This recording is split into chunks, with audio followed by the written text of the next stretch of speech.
Do you believe in miracles? I know it sounds a bit weird, the grown-up adult is talking about miracles. We don't believe in this kind of stuff until it happens with us or we experience it by ourselves. It happened with me. I got the opportunity to study in an international university. So from a garments worker, I became a university-going student.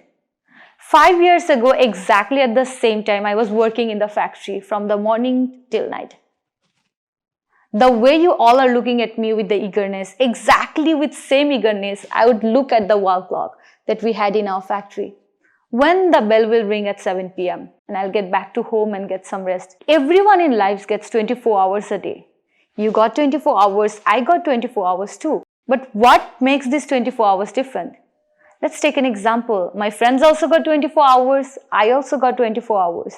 But their 24 hours had dreams, passion, a desire to live, hope for future. And my 24 hours only had sadness. A desire to survive, a desire to get just one chance, one opportunity to change my life. Every morning when my friends used to wake up, probably they would pack their bag to go to university and I would pack my lunch box to take it to the factory. Every day when they used to get stuck in the traffic, they will gossip about all the fun, about their life. And I will be praying in the traffic, today I don't want to get late for the factory. I don't want to lose my attendance bonus. Be it inside the factory or outside the factory. Things were pretty much same. My family has suffered a lot. My sisters sacrificed their life. They also worked as a garments worker to educate me. Till my 12th grade, they carried all my educational expenses, my personal expenses. But gradually they moved on in life. So there was a point when they got married, I had to take responsibility of my family too. I decided to get a job in the factory too. But when I told my family about it, they burst into tears. There was no pride. Probably when you shared this with your family that you got a job, they had a pride. Okay, my daughter achieved something, my son achieved something. My family had no pride. Because in the society, still in Bangladesh, the ready-made garments worker, especially female garments worker, they receive no respect. As if being a garments worker is a crime. The people who used to praise me because I used to go to school, the same people started mocking my family because I ended up being a garments worker just like my sisters. Inside the factory when I was working, similar things were happening too. The verbal abuses, mental harassment. I could do nothing. Neither I could do anything for my sisters, nor I could do anything for them. I felt so helpless. I have seen injured women who were stitching their clothes. One finger has a bandage on it. I have heard from my sister, a needle will go inside from their one finger coming out from other side. The next day they will work with that. Why? It's because in factories, even if you're injured, if you take leave for a day, they cost you money. That will cost you money, which every penny counts in our matter. I was getting even more helpless and depressed. I was losing all my dreams, all my hopes. I was like, my life is stuck now within these four walls.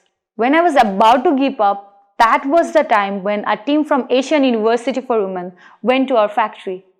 And they were like, if the garments worker who completed at least their 12th grade education, they get selected for their university for 5 years, will get full scholarship in their university, which is worth $75,000 US. Something which is too good to be true for us. For our family also. What if it's a scam? What if they sell me off? Families like ours who lives hand to mouth, it's normal for them to think in that way. I took the opportunity. I literally grabbed it from the ground. I got selected. I went to the university. That opportunity was the one I feel like that gave me wings again. I started dreaming again. The dreams that died in the factory, within the four walls, I think they got wings out of the walls. And now my aim was to change my life and to do something so that I can change those female garments workers' life too. I studied really hard. There were language barriers as English is not my first language, but I practiced really hard. Now I can talk with you because of this hard work, the practices I did. I did a lot of extracurricular activities and everything was the past experience I had. I started my own project Ovoya Foundation, which works on menstrual hygiene. and sex education. From the first month, I started providing free sanitary napkins to 40 women. Slowly, it became 100 women. Who helped me? The friends around me, people who knew me. Some gave one piece, few people gave one packet. But they helped. We were creating an impact. In the initial stage, my goal was, okay, I'll only work for the garments worker. But then I realized there are millions of women in our country who needs our help, who cannot afford sanitary pads. The same happened with me. When I was working in the factory, there was a moment when I had my untimely period. I couldn't get a piece of pad. I had to grab the dirty rags from the floor and use it. As a result, I got infected for a week. That motivated me. If I got infected for a week, the millions other women in Bangladesh who cannot afford sanitary pads and safe hygiene products, how they are surviving. All happened, all the dreams, all the things I'm talking right now is because of that one opportunity that I got. But again at life, there will be other challenges. When my other sisters also moved on, again the entire family's responsibility on me. There was a time I felt like quitting again, but I did not want it to. Then my mentor came forward, Mr. Sam Gilani, and said, Sabina, whatever you will earn by working, I'll pay you the same money, but focus on your goals. You made a long journey. You have to change a lot of other women's life.